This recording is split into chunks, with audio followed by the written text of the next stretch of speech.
When you're installing hardwood floors or floors of any type, you want them to run seamlessly around everything, especially the focal point of the room like a fireplace.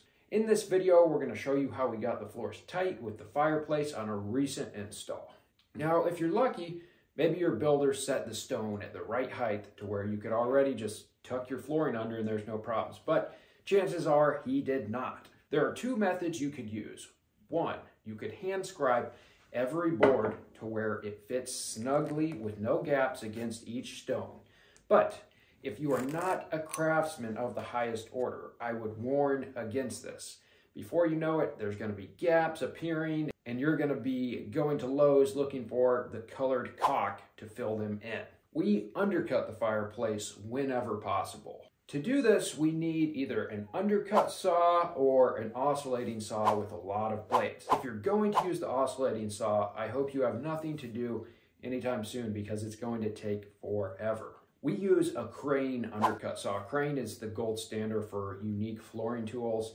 It's a pretty expensive saw. If you're interested in it, I'll drop an Amazon link down below. There are cheaper saws available. I think Harbor Freight has one, and I'll try to drop a couple links to some cheaper ones as well in case it's out of your price range. You might be able to find some rental stores that sell an undercut saw, but I would not count on all of them having it. It's a very dangerous tool, so they may want to be limiting their liability and not offering it. To get your height correct, you're going to use a piece of flooring. You can see he's got a piece of walnut flooring here and he's setting the blade on it. He's getting it exactly where it needs to be so that we have a small 1/16 or so of play. We don't want to have to fight the boards underneath. It's just going to make for a worse floor in the end.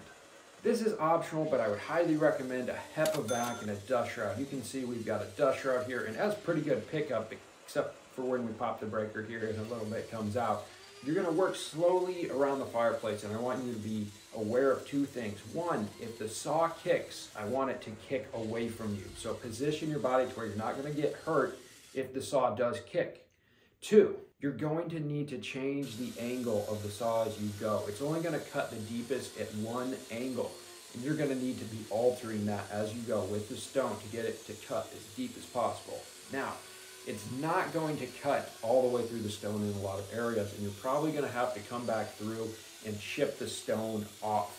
You only need the flooring to be tight at the front of the stone. It doesn't need to go all the way back to the framing or block or whatever in there. When you're done, your floor should tuck seamlessly underneath and it should look like the floor was there first and the stone was built on top of it. Thanks for watching. If you liked it, I've got another one you might like right up here.